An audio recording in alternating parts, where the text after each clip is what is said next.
Now, there are many lifters and many trainees, many athletes in this iron game who have not attained the levels of success that they were looking to attain when they got started. You may have lifters that are still weak, and lifters who are still lacking muscle, and athletes who are still fat, and trainees who are still using bad form in the exercises.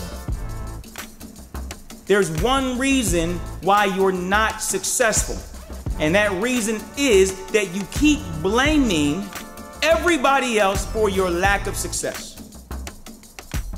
So why do people blame? Blaming is easier than taking accountability. If I say, well, I'm not strong in the bench press because of the training program, then it gives me an out. If I say, well, I'm not fast on the track because of the coach, it gives me an out. If I say, well, I haven't built enough muscle because of the foods I'm eating, it gives me an out. But all that is fake hustle. All that is trying to find an escape route, trying to be a lifting Houdini and escape the truth.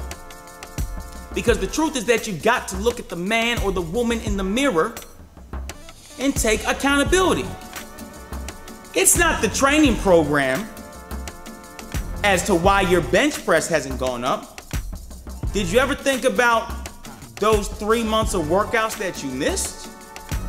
Did you think about all the meals that you skipped? Did you think about all the late nights you spent partying and then showing up to train on 3 to 4 hours of sleep?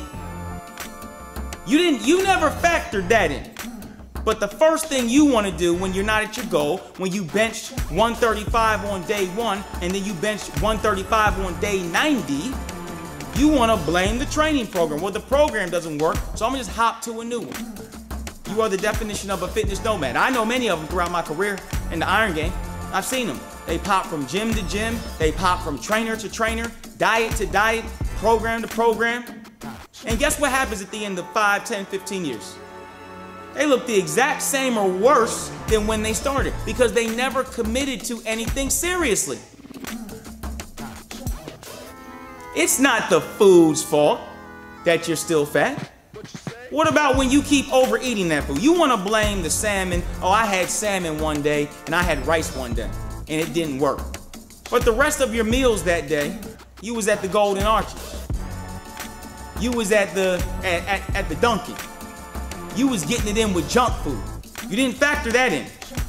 But you had one meal of salmon, rice, and broccoli and said, well, I tried that once and that didn't work. But I'm gonna forget about all these other bad meals I've had and just say the diet didn't work.